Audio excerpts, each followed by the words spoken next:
నేనేంటి తింటున్నాను తెలుసా ఈరోజు స్పెషల్ పిజ్జా. ఇది హోమ్ మేడ్ పిజ్జా నేనే చేశాను, ఫస్ట్ టైం ట్రై చేశాను. సూపర్ ఉంది అసలుకి. ఇంకా బయట తినాలని అస్సలు లేదు నాకు, ఎప్పుడు ఇంక ఇంట్లోనే చేసుకుంటాను. చాలా బాగుంది. అండ్ మీ పిల్లలకు కూడా పెట్టుకోవచ్చు, అంటే చాలా హెల్తీ. ఇంట్లో చేసుకుంటున్నాం కదా, బయట ఏవేవో వేస్తారు ఎలాగో తెలీదు. అండ్ ఆర్డర్ పెట్టుకున్న దానికోసం వెయిట్ చేస్తూ ఉండాలి.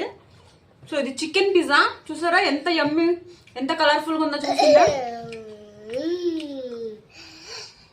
థిన్ క్రస్ట్ గా చేశాను. సో తిక్కన తిని చాలా బాగుంటుంది కదా. సో మీలో ఎంతమంది థిన్ క్రస్ట్ పిజ్జా ఇష్టం? నాకైతే చాలా ఇష్టం. సో నేను, పిల్లలు, మా హస్బెండ్ తినేసాము. అందరికి ఒక్కొక్క పిజ్జా, స్మాల్ పిజ్జా చేసుకున్నాము. ఇది నేను ప్రాసెస్ ఫస్ట్ టైం ట్రై చేశాను కాబట్టి వీడియో పెట్టట్లేదు. నెక్స్ట్ టైం నుంచి వీడియో పెడతాను, చూడండి. చాలా బాగుంది.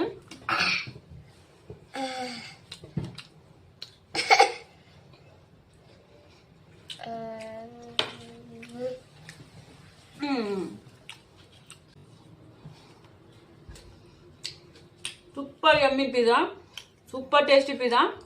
Okay, bye bye. నా వీడియోస్ అన్ని నచ్చితే లైక్ చేయండి, అలాగే షేర్ చేయండి. నా ఛానల్ కూడా సబ్స్క్రైబ్ చేసుకోండి. Bye bye.